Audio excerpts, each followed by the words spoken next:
Yoseri tibahabulwa lutabayisirwa mutabara wa Karekezi Nyandwe ali mu kutya okutabangawo. 1. Mr. President njala kutegeeza leader of opposition we Tanzania goba akutte ebamusiba nomugo bambi obufuzi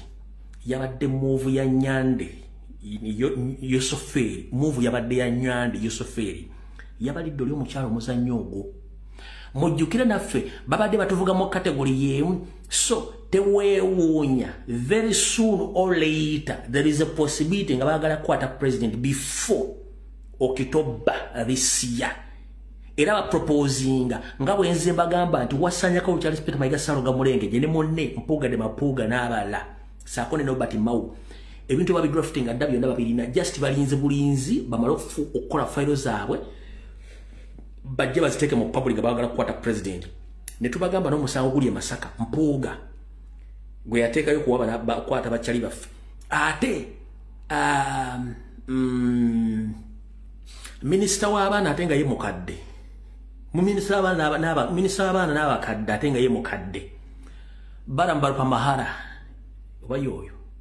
siyo minister w'abavubuka Barambaru Pamahara ntiyante apamawala Barambaru Pamahara yagenda mukomera Masaka nga inayo abantu babakwasaganyiza nabo abaji abakaramojja nga abakaramojja bano ayagala bakozesa nga bagenda okubeera abajulizi nti bali misango gye mundu nga bakolaga national platform ne muganda fachirewo Kivumbi Smart wa Bobby Sakone General Gaddafi bamale misango bagiteeko president nti yali akolaga n'abakaramojja misango gye mundu so bamuteeka ku gwa treason bamukwate bamusibe n'ekibiina bakigale kubanga eno musaidi ya Olivia Lutaya musaidi ya Machete musaidi ya mujahadini wasanya n'abalala mwakikuba ne mukijuza mwebale nnyo mwebaliddala mwakikuba ne mukijuza kati ne basindika Barambaru Pamahara agende Masaka omuzanya aguze mu bana abaki abakaramojja nago nefuna information ejja n'enkikuba n'abakaramojja baba transferring okuva Masaka ne babongerayo ne file akyagivuga so mukulu Barambaru Pamahara oba Pamawala zisimanyi system kyemwagala okola tukimanyi mwagala kukwata president mukikole ngayo mwakizanyidde oli owe Tanzania mukwate leader of opposition mukwate president waffe ne national platform gibanning kyemwagala ekyo kyo Mr. President yagadde okikutegera nti omuzanyo gwe Tanzania Museveni yagubaze naye bajja mutako pressure bajja kijja kuvaayo ekyo kiriawo kati waliwo kino ekyo kimu n'ebintu bisatu kati waliwo kino ekisokera ddala mukyala Namatimbo n'abaminisita Musafiri Nabbanja munnanga asula teyebase bamutadde ku tasiki akwasaganya baminisita bonna saako ne commissioner buli kimu ne parliament banawe lutye bagenda okubanga bakolamu bintu byabwe bino wammanga byengenda okunyonyola ekisooka balina proposals ziri 3 kankuweekoze wammanga proposal sooka Museveni apulaninga nti bwe kiba kiganyi wano mu kaseera ke tulimu lwakiri okulonda bakuze mu electoral colleges nti lwakiri okulonda bwe kiba kubanga eri mu kalulu direct batyayo yapulaninga nti okulonda bakuze mu electoral colleges nga kuviira ddala ku LC1 mpaka ku presidential nga ku electoral college amanya electoral college sida budde bugenda kibanyonyola wano ne kanti kunyonyereko koma ku LC3 ofuna makulu gaakyo kati electoral colleges mu banda Uganda musooka ne mujja ne mulonda ku LC1 ne mulonda chairman wammwe kati malonda chairman wammwe n'akakiiko ke konna akakiika ko balonda mu bayizo okulonda abantu 4 oba 3 ku LC eyo kati LC zonna eziri mu parish eyo ne balu buli kyalo ne bakirondamo abakulembeze basatu ku buli LC ne bakola electoral college ne bagenda ku parish ku LC2 kati abasatu bakungana ku buli kyalo kyonna gye bavudde ku byalo abakulembeze ne bajja balonda committee ya LC2 ompulya bulungi ne balonda committee ya LC2 kati ku LC2 olwokulonda committee eyo kati ne ku LC2 balondamu abakulembeze ate abagenda okwekunganya bagende balonde ate ku LC3 ne LC3 ne bwevaawo ne malo kulonda abakulembeze babe batono nabo ne bagenda ne balonda ku district level ne ku district level ne balonda ku national level ekibayita electoral college njagadde in the simple term sina budde bagenda kikunywa kubanga kiwanvu eno project weeri eni mu pipeline so tewewunyanga oddeko ekigambo kibayita electoral college nga kize ekyo kitegedde bulungi nnyo sikikumaliddeeyo bwe naafuna obudde nyizo kikunyonyola naye abantu abasinga obungi bajja kitegeera electoral college bakitegeeza mu abantu bawansi temuyina buyinza bulonda LC2 LC3 LC4 kabere bakansala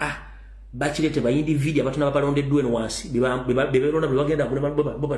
nga mbabajjeko obuyinza bwekyo bagalo kikola ki okiteekawo kati eyo move emu ku yo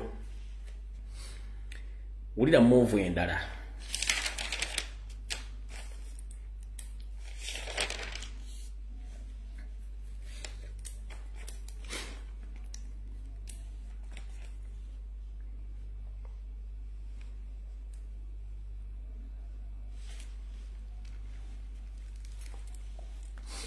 Yoseri Nyandwe Tibahabulwa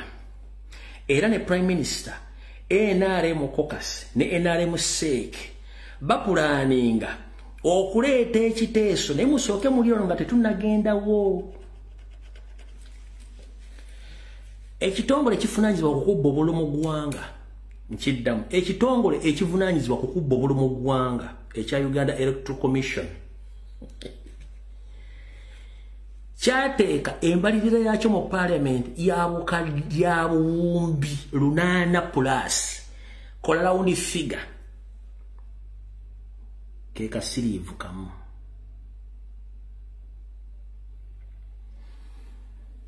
Electoral Commission yasaba billions 8 ne sente zigwamu nenjagala ogikolera round figure nge eriemu yokka yegolodde yasaba akasirivu kamu okutambuza okukola process yakalwakajja tebagiddangamu kubanga sente tezikola ki teziriiwo kati uli ano bagenda okulera okukomba essowaani kati NRM nabbanja NRM seeke bapulaninga okuleeta proposal kyekiteeso okusindiikiriza okusindiikiriza okulonda kweyongereko mu maaso okuva mu mwezi ogw'11 omwaka guno okusindika okulonda emyezi 9 mu maaso oba emyaka wagindaba 3 nkiddamu ebintu bino bikwate mu butwe Nyandwe Yosuferi nabbanja ne NRM SEC bapulaninga okuleta proposal oba ebiteeso ng'ebiteeso bino nga bigenda kuwaliriza Electoral Commission ejje mu parliament bagambe nabasaba sente mwazinnyima so sisobola kutegeka kulonda nga temumpadde sente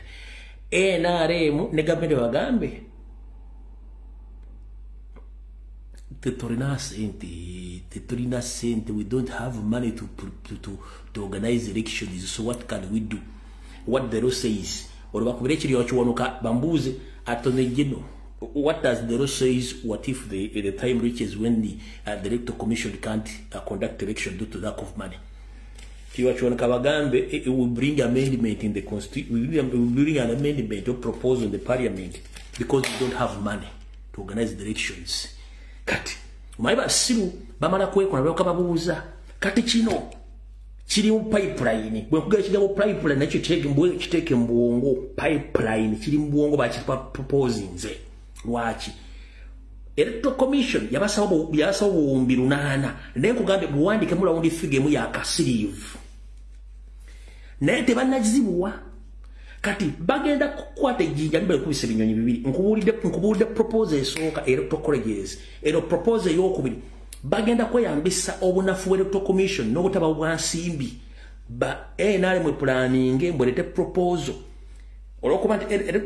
EC teyina ssente ejje mu parliament bageffe tunasente ziteeka kulonda then parliament yetuule egambe nti bate wali kulonda obukulembeze obuliwo tuwongere mu maaso emyezi 9 nga banonya ssente oba emyaka wagindabye 3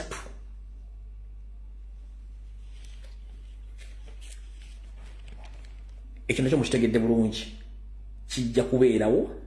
era mu kirindo okujja nga bakisazizaamu katugenze ku kyokusatu bakino nandikirese ne bafiira bufiizi mu firimu zaabwe